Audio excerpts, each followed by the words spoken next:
Alhamdulillah. Mas Hadi tertarik lagi. Kali ini saya langsung saja. Saya meloncat kepada sesuatu yang menurut saya menarik. Meloncat kepada bab yang menurut saya menarik. Karena baru saja ini sudah saya lihat dan juga sebagian al-Qaf.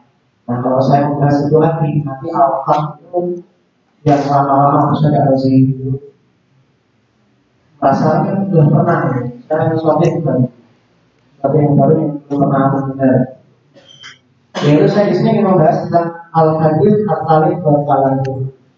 Hadis ke-30. Hadis ke-30 dari kitab An-Nawawiyah.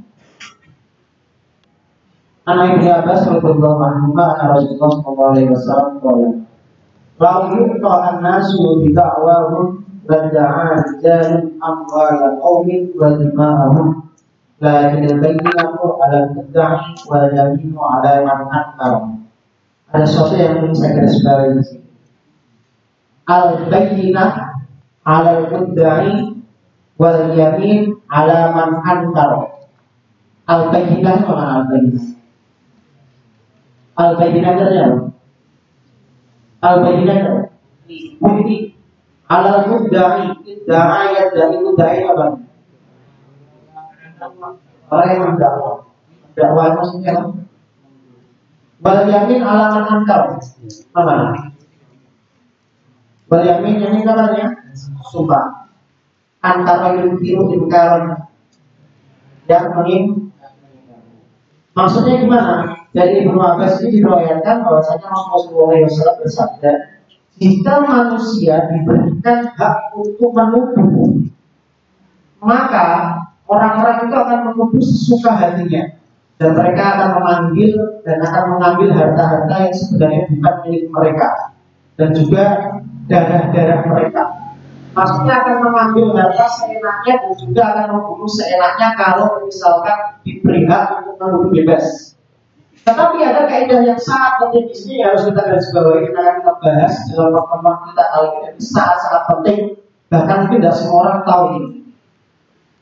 Al-bayyinah ala mudda'i wal yamin ala man ankara. Bukti itu harus dihadirkan kepada orang yang menuduh. Bukti harus dihadirkan kepada orang yang menuduh. Dan bagi orang yang dituduh, dia cukup bersumpah. Maksudnya bagaimana? Maksudnya gini misalkan. Saya sampai Mas Rozi sampai mencuri HP saya. Kalau saya menuduh Mas Rozi mencuri HP saya, maka yang harus saya lakukan adalah saya wajib menghadirkan bukti bahwa Mas Rozi mencuri HP saya. Dan bagi Mas Rozi cukup bersumpah. Ambil apa enggak? Kalau enggak ya, saya bersumpah. Jika seorang yang menuduh tidak bisa menghadirkan bukti, dan jika seseorang yang dituduh bersumpah bahwa dia tidak melakukan kejahatan, maka dia tidak bersalah. Itu. Maka ini yang dijadikan kaidah sebagai seluruh hukum di dunia sebagai asas kaidah praduga tak bersalah. Pernah dengar kata itu? Asas praduga tak bersalah. Setiap orang itu tidak bersalah sampai benar-benar dihadirkan bukti bahwa dia bersalah. Ini ada suatu kejadian di mana diceritakan ini dan tertulis dalam buku yang kalian pelajari di Takodim awal dari sana. Ya, buku awal tentang Ali bin Abi Thalib.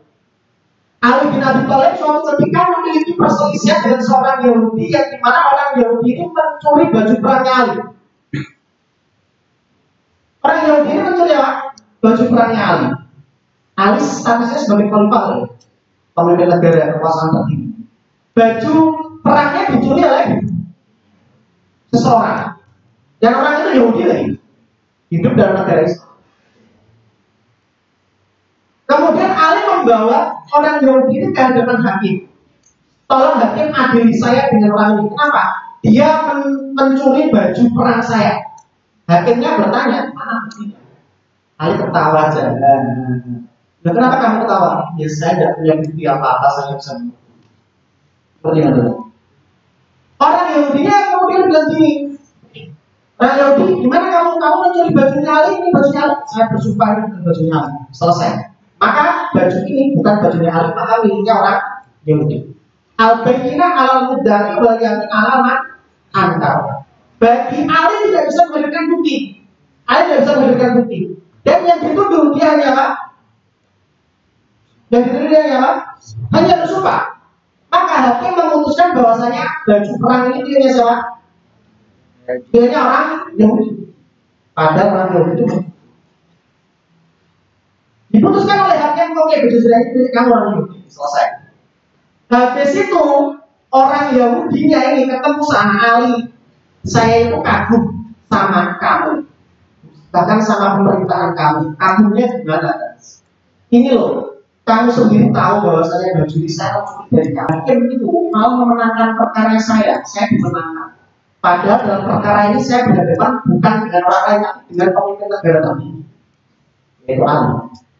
Kok bisa-bisanya hakim itu malah memenangkan perkara saya? Ya karena jelas Ali gak punya bukti dan yang dituduh cukup bersumpah. Akhirnya apa? Akhirnya orang Yahudi ini bilang gini, karena saya kagum dengan dengan kehukuman kamu dan keadilan yang kamu miliki, nama kamu Islam yang kamu miliki dengan negara kamu, maka saya nyatakan saya masuk Islam. Orang Yahudi gitu. Dan saya kembalikan baju zirah kepada kamu, karena bukan milik saya. Dia kagumnya itu, saya itu rakyat biasa, bahkan kafir lagi ini kan negara Islam. Memiliki perkara dan lawan perkaranya itu kepala negara. Berselisih dengan siapa? Kepala negara. Hakimnya kok memenangkan? Menangkan sekarang Yahudi itu kagum dia, akhirnya dia orang Yahudi masuk Islam. Baju zirahnya dia makan dikembalikan kepada Ali. Ali itu kagum sekali kan? Sekali kamu mau bisa menaungi, ya udah baju kata aja, ambil sebagai menang dulu. Ya lagi, kalau ada salah gimana? Apa tadi? Itu saja. Kan bahasa itu tidak. Yang perannya bahasa itu saja. Nah, maksud di sini apa? Maksud di sini itu banyak orang yang nggak paham. Nggak pahamnya apa? Nggak pahamnya itu bahwasanya penuduh harus menghadirkan bukti. Menjadi sebuah kesalahan berpikir. Contohnya seperti ini. Dan ini kejadian nyata. Mas kamu ya, kalau menuduh saya keturunan Yahudi, kamu kalau menuduh saya keturunan Yahudi, yang harus menghadirkan bukti bahwa saya keturunan Yahudi siapa? Yang menuduh kan? Ada sampai keturunan Yahudi. Terus saya bilang gini, buktinya mana? Coba kamu tes DNA, berarti dia kamu. Kalau kamu nggak berarti itu bukti bahwa saya kamu keturunan Yahudi. Kan nggak bisa seperti itu. Kalau itu namanya policy, logikal fallacy, burden of proof. Kesalahan berpikir dalam hal segi pembuktian. Saya dituduh keturunan Yahudi, misalkan. Buktinya mana? Gitu kan ya? Saya tanya, buktinya mana? Coba kalau kamu tes DNA, berani gak kamu? Kalau kamu gak berani, berarti ini adalah bukti bahwasanya kamu keturunan Yahudi.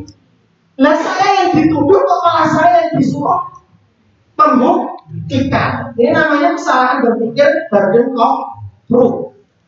Pembuktian. Orang berpikir apa namanya? Pembuktian. Kayak gitu bisa dengan bukti gak? Saya keturunan Yahudi. Tidak bisa. Dan itu bukan salah, dan itu bukan merupakan sebuah bukti. Tapi anehnya perkara seperti ini bagi orang yang kurang paham kaidah berpikir dijadikan bukti. Oh, dia benar keturunan Yahudi. Kenapa dia berani? Berarti dia nggak paham kaidah ini. Kalau tahu ini di sini, loh. Bagaimana itu? Yang menuduh harus menghadirkan bukti, bukan malah yang dituduh disuruh membuktikan dia keturunan Yahudi. Nah masalahnya banyak orang yang nggak paham kaidah berpikir sesederhana ini. Padahal ini kaidah berpikir, kaidah logika, kaidah juga pembuktian dalam bidang persidangan di mana hukum internasional. Bahkan di mana-mana asas praduga tak ber. Nah mestinya yang seperti itu tidak bisa dijadikan bukti. Kamu yang nuduh kok malah saya kamu membuktikan.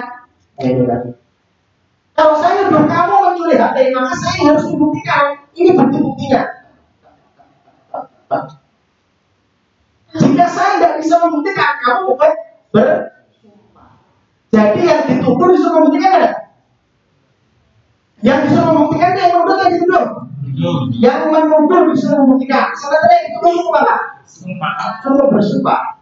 Kaidah seperti ini loh. Banyak juga yang apa namanya salah dipahami, salah dipahami. Itu kaidah berpikir. Nah, akhirnya ini dijadikan sebagai kaidah hukum internasional dalam apa namanya? Dalam pengadilan dinamakan apa? Asas apa namanya? Asas apa? Praduga tak bersalah. Jadi semua orang itu dianggap tidak bersalah sampai dikirimkan ke pengadilan dan dibuktikan bahwasanya dia bersalah. Jika di pengadilan tidak bisa membuktikan bahwasanya dia bersalah, maka dia bersalah ada? Tidak. Kayaknya seperti itu. Sampai harus menurut saya satu persen. Dan saya harus membawa. Jika saya tidak bisa membawa bukti, maka apa? Dan saya enggak. Dan yang dituduh suruh apa?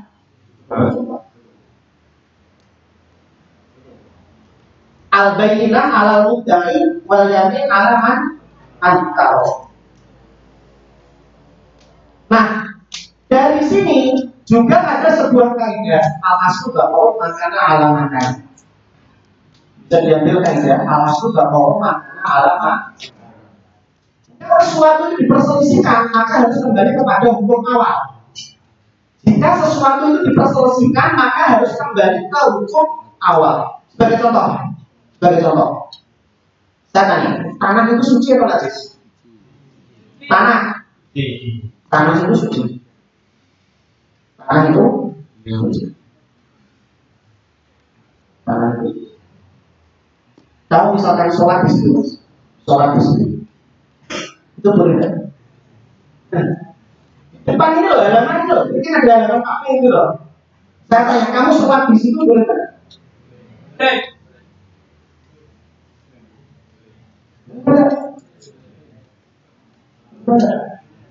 Dan kalau misalkan di situ ada dilewati apa namanya? Kakinya kena apa namanya? Kena kotoran misalkan itu. Lewat itu kan bisa saja saya dari luar kemudian saya pakai sendal kemudian menginjak kotoran ayam saya buat jalan di situ kan najis. Kamu bilang boleh gimana? Bantah, ini omongan saya salah bantah. Gimana cara membantahnya? Kembali ke hukum asal tanah dan harus dibuktikan. Hukum asal tanah itu apa? Suci. Maka kamu kalau menganggap tanah ini najis, maka kamu harus membuktikan bahwa setelah ini najis. Apa buktinya? Sekarang dicek. Ada kotorannya enggak? Ada. Pasir najis enggak? Ada kotorannya? Enggak ada. Kotoran kambing? Enggak ada. Tidak. Ada kencing sih, ada masalah kencing? Enggak ada. Makanya suci ada. Kembali ke hukum awal. Kecuali saya bisa membuktikan bahwa itu najis. Tidak boleh disitu kenapa najis? Kalau buktinya najis itu baik kan sampai yang kemarin terus itu di sini. Baunya masih ada. Ini juga masih basah. Nah, baru kalau saya bisa membuktikan bahwa ini najis, maka hukumannya apa? Najis. Ada air. Air.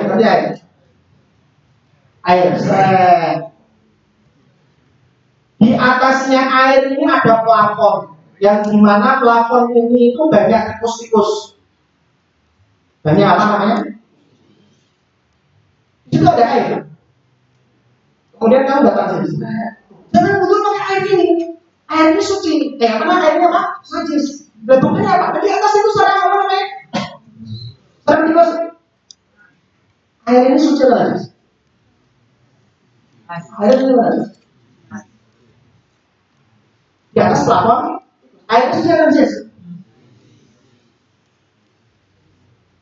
Air ini najis apabila kamu bisa membuktikan bahwasanya ada benda najis yang masuk situ. Meskipun di atasnya klopot, kemudian di atasnya sarang tikus.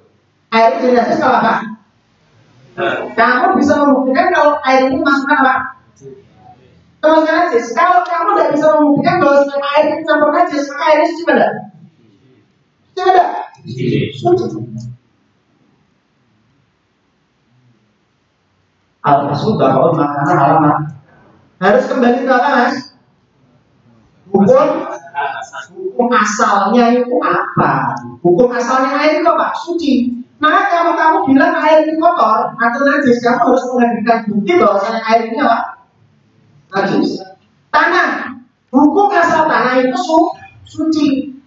Kalau kamu mengatakan kamu itu najis tidak bisa dibuat sholat, maka kamu harus menghadirkan bukti bahwasanya apa? Bahwasanya dia terkena. Saya kaget. Saya jangan kaget. Mesir itu kalau Jumatan itu masbuk. Banyak. Yang masbuk itu banyak, tidak semuanya masbuk. Tapi apa? Banyak yang masbuk. Atau boleh apa? Masya Allah.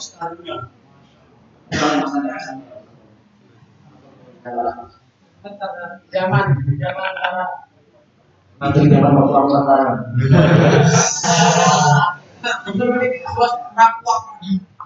Oh, anda itu ada yang bersifat. Apa jam?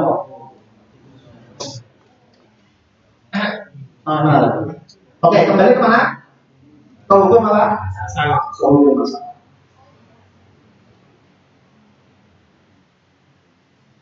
Dari sini ada pertanyaan sedikit ini, silakan. Silakan ada pertanyaan dari sini. Masbuknya belum selesai. Ya. Masbuknya belum selesai. Uyo, masbuknya udah. Masbuknya udah. Itu. Menurut apa sih ini? Ini datang. Jumat itu masbuk, dan masbuknya itu karena masjidnya udah penuh, kamu tahu nggak sholatnya di mana? Langsung di lantai, itu nggak pakai sajadah, nggak pakai apa-apa, saja dicopot langsung habis. Dan yang seperti itu satu dua, bahkan banyak, tapi tidak semua, tapi banyak. Dan ada caranya, ya ada sih kepanasan itu. Jadi masbuk itu perlu semua langsung sholat di mana? Di pelataran situ. Waktu itu saya mikir, ini setelah sholat ya. Apa? Siapa ada itu? Asal mula tanah, asal mula pabrik, asal mula itu adalah suci. Hukumnya bisa najis, asal bisa membuktikan kalau terkena. Lalu saya batin, masbuk kok, lagi masbuk, gue cuma tahu masbuk kan? Sebenarnya lagi saya masbuk. Dan dia menusuk. Kamu jangan coba-coba masbuk di Indonesia ya. Kamu Jumatan masuk di Indonesia langsung menjaga. Nah seperti itu. Itu adalah kembali kemana hukum? Kembali kepada. Nah kembali ke hukum asal ini nanti ada kaitannya juga dengan dalil umum, ada yang mengkhususkan, dan dalil khusus dalil umum ada yang tidak mengkhususkan. Kembali kepada hukum. Saya kasih contoh. Nah saya terangkat kepada perkara yang dulu minggu kemarin pernah saya bahas. Contohnya misalkan ada zikir setelah sholat. Zikir setelah apa? Zikir setelah sholat. Zikir setelah sholat, kira-kira ada larangan nggak dari Rasulullah bahwasanya jangan zikir setelah sholat? Apalagi berjamaah ada? Ada? Ada?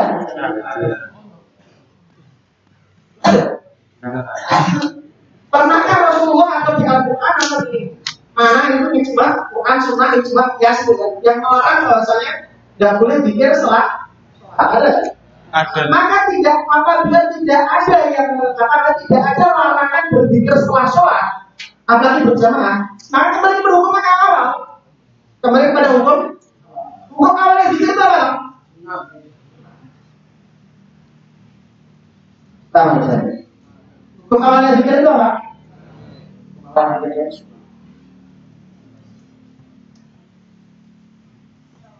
Saya sendiri Pak. Kalau kembali kepada hukum, kemudian dalil khusus, dalil umum, tidak ada yang mengkhususkan dan dalil umum ada yang mengkhususkan. Contohnya misalkan gini.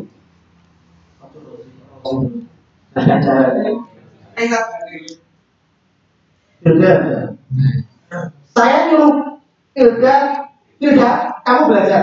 Hilda, kamu belajar. Ini adalah perintah dari Hilda, kamu belajar.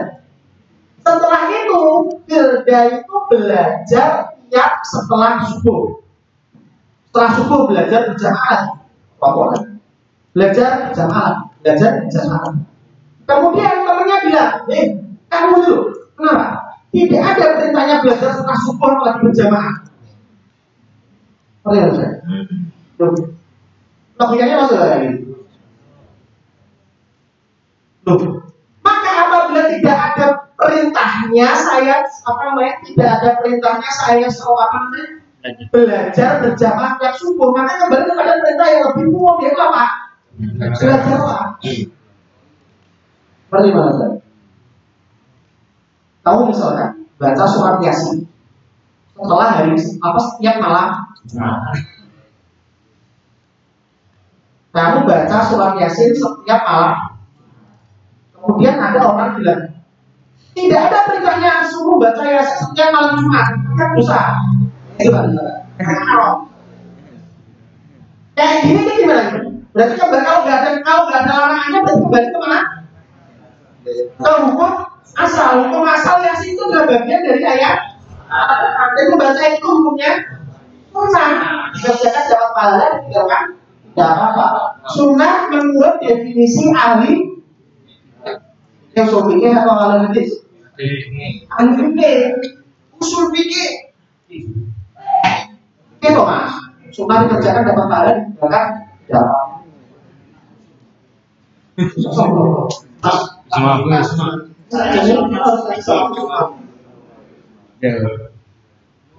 Sekarang saya di sini itu beberapa tahun yang lalu, saya.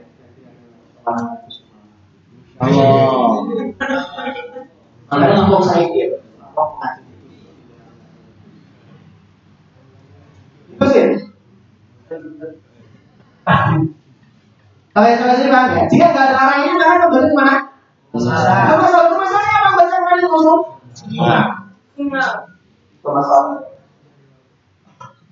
Baca Al-Quran di atas kuburan. Baca Al-Quran di atas kuburan. Bukan di atas kuburan sih, yang di kuburan. Ada orang yang bilang tidak boleh bid'ah, karena tidak ada apa? Tidak ada perintahnya. Mana dalilnya mana? Loh, justru kalau tidak ada perintahnya dan tidak ada larangannya, maka kembali ke hukum asal. Hukum asal baca Al-Quran itu mana? Kecuali kalau kamu baca Al-Quran di dalam WC, boleh tidak itu? Tidak boleh karena memang ada larangannya. Kalau ada larangannya, oke, boleh. Tapi kalau tidak ada larangannya, kembali ke hukum asal. Dipakai asas praduga tidak bersalah.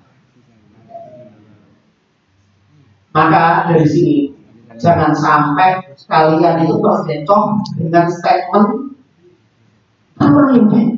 Buktinya mana? Kan juga berani tahu kamu kan? Ini apa namanya? Yo, atau belajar matik, matik itu apa? Logika.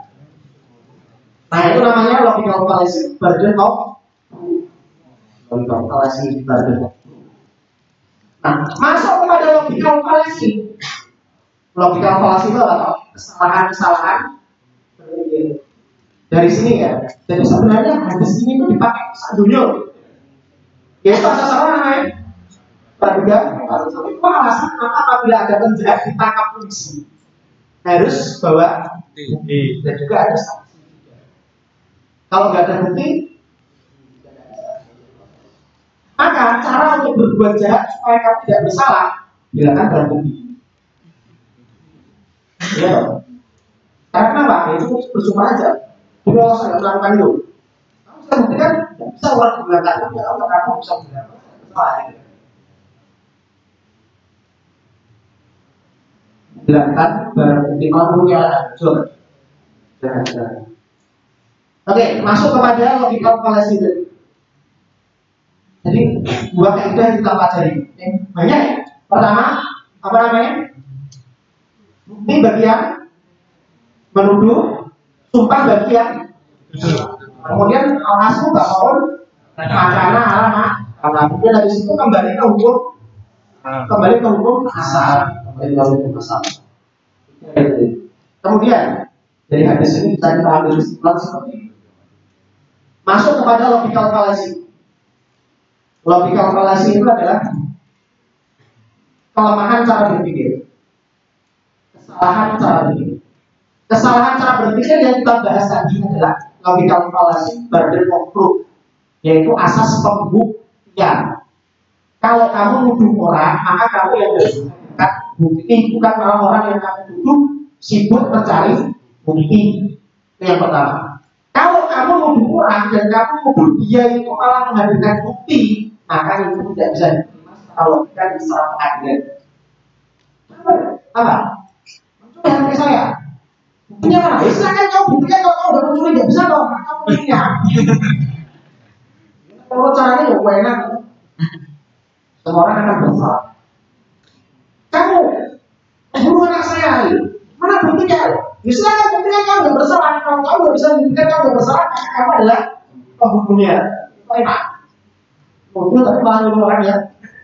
Itu adalah logical fallacy mas. Burden of proof. Kemudian logical fallacy berikutnya yang sering banget kita lihat, itu adalah logical fallacy of hasty generalization. Mengambil kesimpulan yang terlalu buru-buru dari sifat yang sifatnya sedikit. Contohnya gitu. Logical fallacy hasty generalization contohnya. Saya melihat si A, si B, si C. A, B, C. Rambutnya gondrong. Rambutnya apa? Kemudian dia ini kebetulan saking mubazir. Karena saya melihat A, B, C gondrong, lalu saya berkesimpulan seluruh santri mubazir rambutnya gondrong. Itu namanya adalah logical fallacy of hasty generalization. Menggeneralisasi sesuatu dari sampel yang hanya sedikit.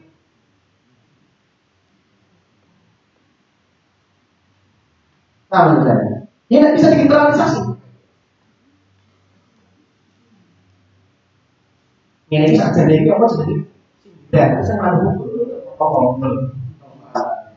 saya nggak belum apa lagi sebenarnya?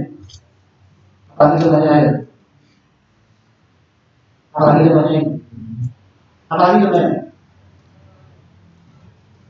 Misalkan saya dari luar daerah datang ke daerah A, aku tidak mau daerah aku punya beristri itu, aku nggak bukan orang kos, dan aku jangan mengikuti.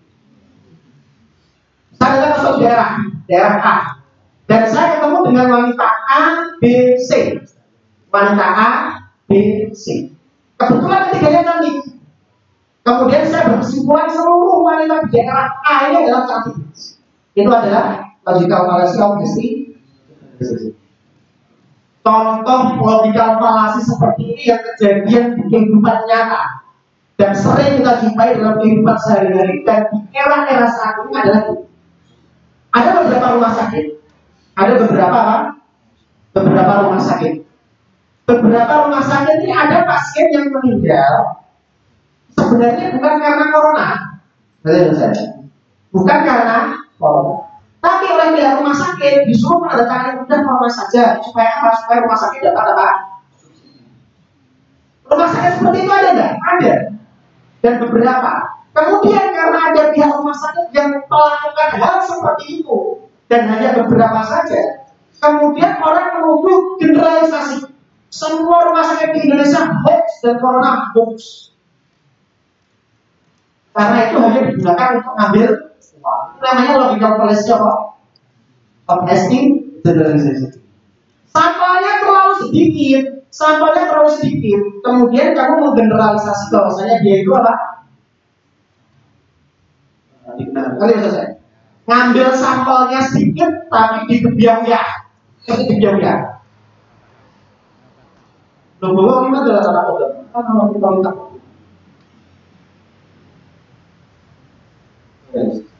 Penasaran?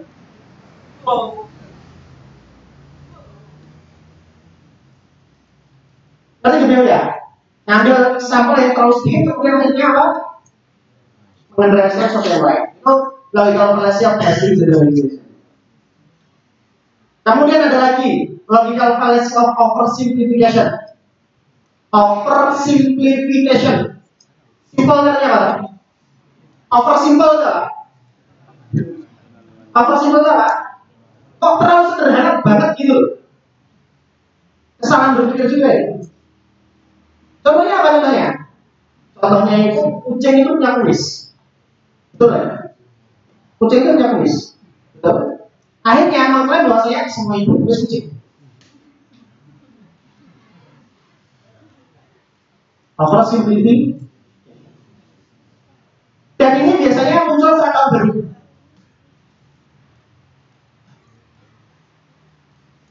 Majusi nyembah api. Jangan lupa pegang api, ya. Karena kenapa? Itu adalah ininya Majusi. Apakah Majusi itu nyembah api? Oke, sebenarnya sebenarnya nyembah api lah. Oke lah, nggak apa-apa lah. Apa ya. Terus apakah gara-gara yang api itu Majusi? Tentu ya gitu kan. Jangan main trompet karena itu apa namanya? Yahudi, karena itu gayanya Yahudi. Nah, akhirnya gini, apakah Yahudi itu trompet? Oke, ya. Terus apakah semua yang bertrompet Yahudi? Ya. Ada juga yang berpendapat itu. Oke, cross. Ini adalah lambangnya apa? Nasrani. Apakah setiap yang cross itu Nasrani? Yang lagi fraud kan logonya lagi fallacy of oversimplification. Gitu ya. Ya itu salah apa namanya? Salah pikir.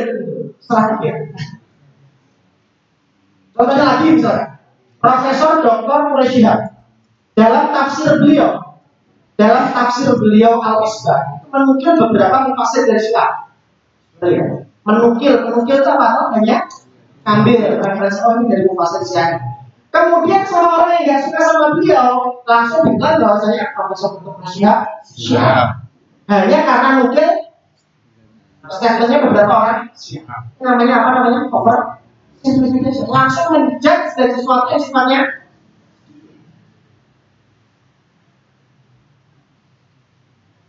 kamu misalkan kalau baca buku saya langsung diklaim bahwasanya berbeda. Karena bukan ya, tapi benar belum saya salah. Ya, bisa jadi kalau benar saya belum tentu salah. Tapi apa yang tentang tidak bisa dibuktikan di dunia ya kita sekarang tahu. Apa yang kalkulasi of testing dari jajan. Kemudian habis itu lagi kalkulasi of simplification. Simpelnya terlalu over. Kemudian habis itu lagi kalkulasi of burden of proof. Salah pembuktian. Kemudian lagi kalkulasi of force hipotesis.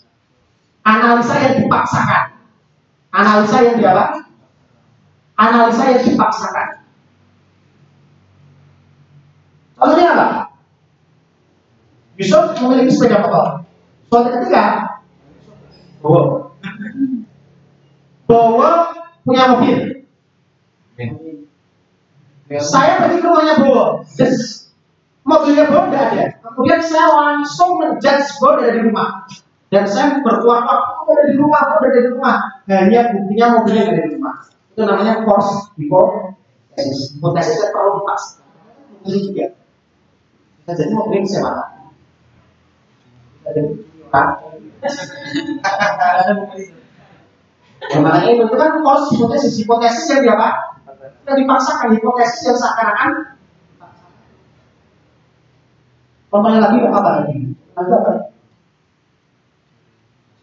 Apa itu? Proses hipotesis ini yang apa ya?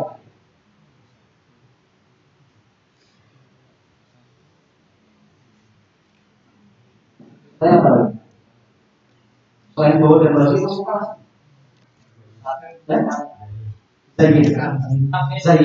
Zaid itu misalnya ya, bekerja di suatu perusahaan A, bergaji 5 juta per bulan. Lah kok dalam waktu 1 bulan tiba-tiba punya rumah 10, punya mobil 5, punya istri 4, langsung saya kan kamu sekian, nah gitu lah. Padahal hanya praduga yang seperti itu. Atau langsung apa namanya? Kamu korupsi. Tidak bisa, untuk menuduh orang korupsi harus dibuktikan. Istilahnya dengan hipotesis yang dipaksakan. Itu namanya hipotesis yang dipaksakan. Force hipotesis. Apalagi kalau hukum sudah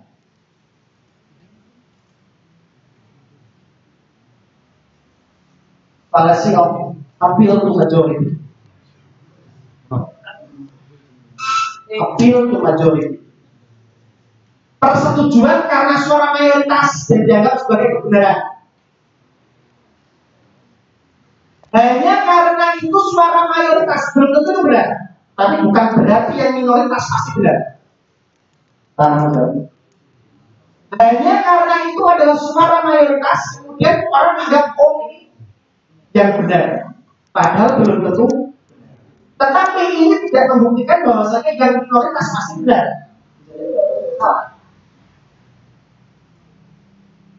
Biasanya orang-orang yang seperti itu paham kaidah ini, yang nggak paham kaidah ini, tapi untuk majority berpendapat semua pendapatnya jumhur benar. Semua pendapatnya jumhur apa? Benar dan wajib kita ikuti. Karena kalau jumhur ulama itu mayoritas ulama dalam fikih perbandingan. Itu nanti ada indah jumhur dan ya itu berarti maksudnya. Jumhur itu adalah mayoritas mayoritas ulama. Kita jadi jujur maka dia yang benar. Belum juga. Karena Pak Azhar pernah juga ngambil pendapatnya bukan pendapatnya jumhur. Soalnya dalam apa? Dalam hal apa? Soalnya dalam hal bukan. Contohnya dalam hal apakah orang murtad itu harus dibunuh atau tidak? Apakah orang murtad itu harus dibunuh apa? Maka pendapatnya jumhur kalau baca buku tentang 5 waktu tentang sama. Mayoritas jumhur kalau pendapatnya jumhur ya. Tapi Azhar justru nggak ngambil pendapat itu tidak di. Tadi harus saya. Kamu berpikir ada perdebat, benar? Yang paling banyak yang mana nih? Oh jadi itu yang benar, belum tahu. Kamu harus debat dengan hal harus dibuktikan. Nah masalahnya adalah pembuktian. Kita jadi perbedaan, kamu nggak bisa bukti suara itu. Maksudnya yang mana? Itu logika kalkulasi apa? Itu tuh majority. Terus ada lagi logika kalkulasi emotion, menyandarkan kepada emosi. Hanya karena saya nggak suka kamu, lain yang sesat, tidak boleh. Hanya karena saya nggak suka sama kamu, kemudian saya berfatwa bahwasanya kamu sesat. Itu namanya logika kalkulasi itu.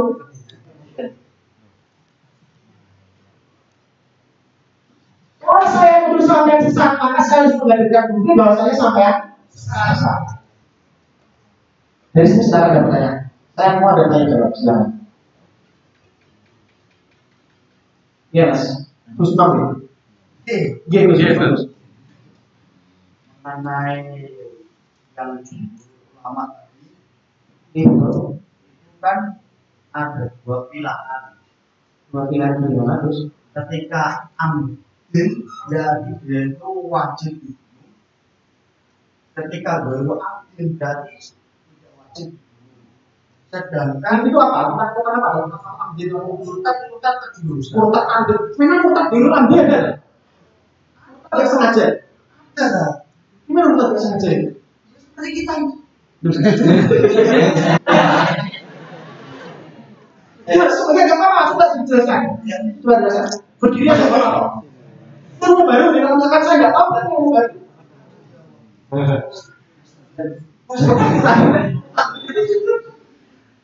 Gimana? Jadi sama guru aktif. Iya, gimana?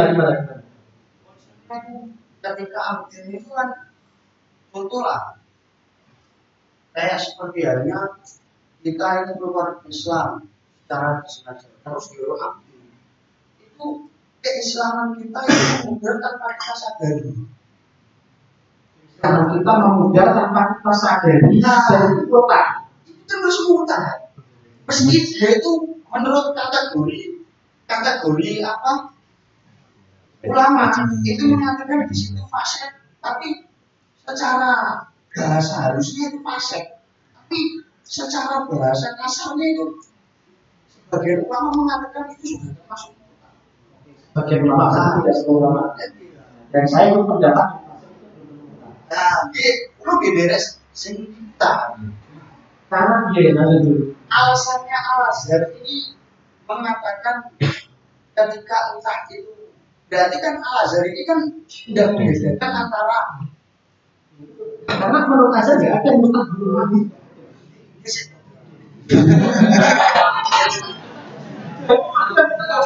Pembunuhan nggak sengaja sih nggak ada. Nggak sengaja mungkin. Pembunuhan tidak sengaja. Kalau murtad nggak sengaja itu saya baru ini. Karena saya kalau murtad tidak sengaja saya kategorikan bukan murtad. Secara sebagian ulama katakan itu termasuk murtad. Tapi kalau bukan mazhab menurut saya sendiri pada saya kesannya kok terlalu terbuka mengatakan apa murtad kan kesannya langsung terbuka. Nah, saya ini minta mengenai kejelasan mengenai apa dari alasan mengapa di situ kok enggak apa bahasa kasarannya tidak sampai dibunuh. Padahal dalam konsep apa los itu kan ya los pak. Ya itu kan ya kayak kita kontrol Azhar nggak mengatakan agak ulama itu tadi kan. Tapi untuk majority tadi. Lanjut dulu, jelasnya belum. Saya lanjut dulu. Kesannya berarti di situ nggak ada perbedaan di antara hukum yang telah diterapkan pada penggalian hukumnya yang awal mulanya seperti ini jadi seperti ini. Awal mulanya seperti ini. Yang awal mulanya ini terus Al-Azhar mengeluarkan fatwa bahwasanya tidak wajib dibunuh. Bukan tidak wajib atau tidak berarti. Nah ini berarti kan bahasa kasarnya tidak wajib dibunuh nggak? Kalau tidak wajib berarti bisa jadi ubah. Berarti tidak. Ya berarti kan haram untuk dibunuh. Ya. Bahasa kasarnya Nah seperti itu itu. tidak wajib itu bisa juga bisa makruh bisa. Dan kita kesannya loh. Kesannya secara jauh berbeda. Iya. Apa? Dan dua opsi. Yang pertama opsi dari bahasa kesannya itu kan yang awalnya itu tidak apa masih orang dalam tidak apa khususan akhirnya menjadi yang awal mulanya kata umuman apa kata khususan tersebut kesannya sudah ada itu Ustaz. Ya seperti itu Mas. Alasan apa? Pernah ini. Bisa sebab langsung sedikit. Yang pertama, paham kami tidak ada murtad bil amdi. Sebagian yang mengadakan tidak sengaja menurut saya kami yang minta.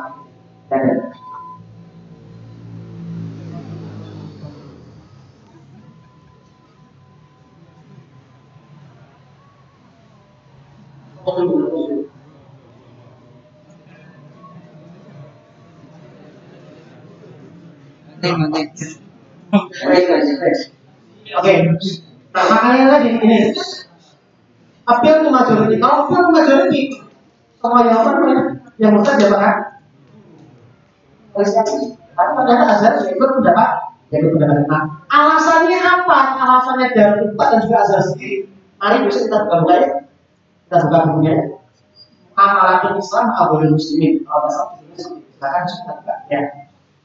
Ada Amalatul Islam Abdul Muslimin yang bahkan menurut itu kitab sucinya apa namanya? Kitab sucinya non Muslim atau bukan Muslim. Kitab suci non Muslim itu seperti Injil, Taurat, kan? Perjanjian Baru, Perjanjian Lama. Azhar itu ikut pendapat yang kalau memegang itu harus setuju. Karena di dalamnya ada sebagian kalam Allah. Siapa yang pernah belajar sama itu sama saya coba? Saya. Baru. Mafhumul Hurriyah Islam kita dibacain. Itu Darul Ifta mengeluarkan jelas. Jadi kalau apa namanya pertanyaannya Gusman, ya kalau tanya ke Darul Ifta itu ada tulisannya Darul. Langsung apa sih kita kaji bersama-sama lah. Kita kaji bersama-sama yang masalah Mafhumul Hurriyah Islam. Oke itu. Jadi kesimpulan kita ada banyak sekali logical fallacies yang diambil dari hadis Lalu ternas tidak walu lajar jarum awal kaum itu berlima untuk selanjutnya baginya halaman halaman. Jangan sampai kamu kalau menuduh orang lain, maaf kamu menuduh orang lain yang menghadirkan bukti. Itu namanya kesalahan berpikir logical fallacy dari Nofur. Dan kemudian tadi kita kupas beberapa bagian logical fallacy. Itu ya. Nah, masalah logical fallacy ini saya sudah menulis dalam blog saya. Justru saya promosi gitu. Saya menulis itu dalam blog saya satu.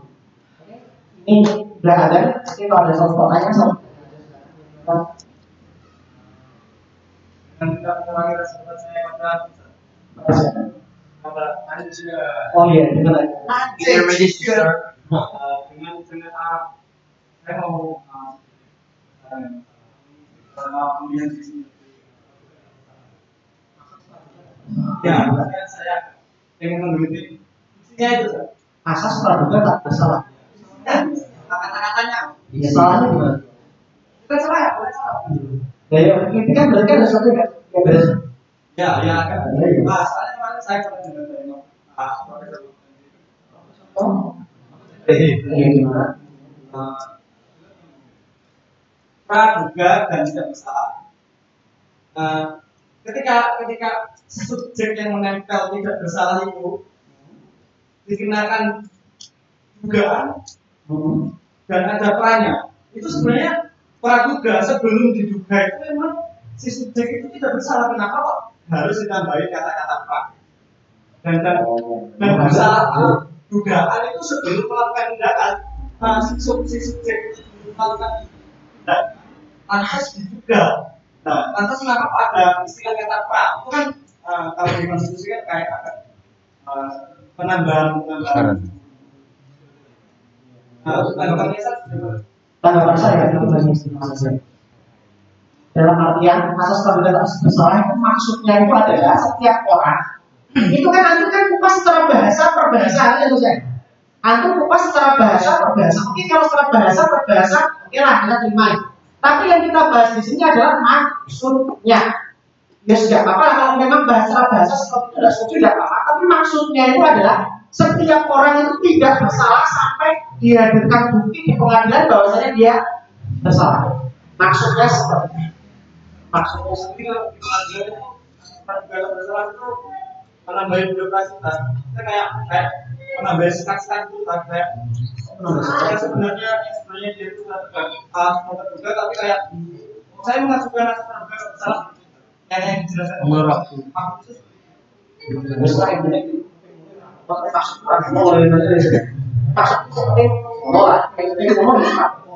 Maksudnya ini maksudku tadi kan tanah itu asalnya apa? Kalau kau mengatakan tanah itu apa? Kamu harus menghadirkan bahwasanya dia itu najis. Kalau kamu untuk orang apa? Bersalah, maka kamu harus menghadirkan kalau kamu bisa maka orang itu tidak Bersalah. Kalau pas bahasa pokoknya masih tidak. Kita langsung saja sudah sebenarnya kita langsung komat. Assalamualaikum warahmatullahi wabarakatuh. Apa mas? Itu nggak usah dihapus, dihadirkan aja. Soalnya menurut saya tadi